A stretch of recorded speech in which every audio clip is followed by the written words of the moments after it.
November 8, 9వ తేదీలలో హైదరాబాద్లోని LB నగర్లో హిందూ ముస్లిం ఏకహో కార్యక్రమాన్ని నిర్వహిస్తున్నామని జై భారత్ ఉద్యమ నాయకులు పాము రవీంద్ర తెలిపారు. ఆ కార్యక్రమాన్ని విజయవంతం చేయాలని ఆయన కోరారు. ఏలూరు నగరంలోని కలెక్టరేట్ వద్ద హిందూ ముస్లిం ఏకహో అంటూ నినాదాలు చేశారు.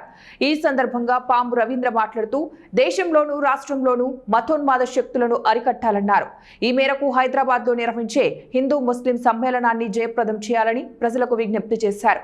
దళిత నాయకుడు నేతల రమేష్ బాబు మాట్లాడుతూ జాతీయ ఉద్యమ స్ఫూర్తితో జాతర ఏకం చేసేందుకు మతోన్మాదాన్ని నిర్మూలించేందుకు జై భారత్ ఆధ్వర్యంలో జాతీయ స్థాయిలో ఏర్పాటు చేసినటువంటి సమ్మేళన కార్యక్రమాన్ని విజయవంతం చేయాలని కోరారు. సమ్మేళనం జరుగుతూ ఉంది.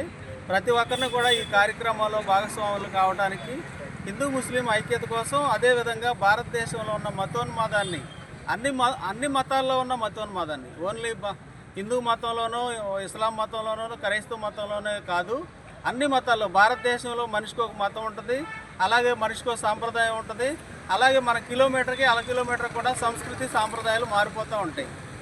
ఈ దేశంలో ఒకే మతం, ఒకే ప్రాంతం, ఒకే భాష అనేది సాధ్యం కాదు. ఎందుకంటే మనకి అనేక మతాల బహుళత్వంలో ఏకత్వం కలిగిన, భిన్నత్వంలో ఏకత్వం కలిగిన దేశం మనది.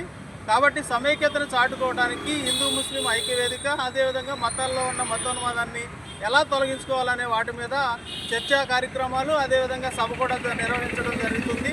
ఈ కార్యక్రమంలో ప్రతి ఒక్కరూ భాగస్వాములయ్యి భారతదేశంలో ఉన్న మత సామరస్యాన్ని, బహుళత్వంలో భిన్నత్వంలో ఏకత్వాన్ని కాపాడుకోవడానికి అందరూ కృషి చేసి ఈ సమావేశంలో పాల్గొని జయప్రదం చేయవలసిందిగా కోరుతున్నాం. మతోన్మాదం తీవ్ర రూపం దాల్చి ఒక మతంపై ఇంకో మతంపై ఇంకో మతం దాడులు చేసుకునేటువంటి ఒక నీచమైనటువంటి సంస్కృతిని హిందూ మతోన్మాదం కానివ్వండి, ముస్లిం మతోన్మాదం కానివ్వండి, క్రైస్తవ మతోన్మాదం, ఏ మతమైనా మతం వేరు, మతోన్మాదం వేరు. మతోన్మాదాన్ని ఈ దేశంలో ఉండేటువంటి బాధ్యత కలిగినటువంటి పౌరులందరూ ఖండించవలసినటువంటి అవసరం ఉంది. ముఖ్యంగా కేంద్ర రాష్ట్ర ప్రభుత్వాలు మతోన్మాదాన్ని కట్టడి చేయడానికి తీవ్రమైనటువంటి చట్టాలు తీసుకురావాల్సినటువంటి అవసరం ఉంది. ముఖ్యంగా ఈ రోజున యూట్యూబ్ ఛానల్ చూడాలంటే భయం వేస్తుంది. ఒక్కొక్క మతోన్మాది చాలా తీవ్రమైనటువంటి భాషా పదజాలంతో ఇతర మతాలను విమర్శిస్తూ, ఇతర వ్యక్తులను విమర్శిస్తూ తీవ్రమైనటువంటి భావజాల మతోన్మాదానికి కూడా పాల్పడుతున్నారు. దాన్ని అందరూ ఖండించవలసినటువంటి అవసరం ఉంది. ఈ యొక్క సోషల్ మీడియాలో మతోన్మాద భావ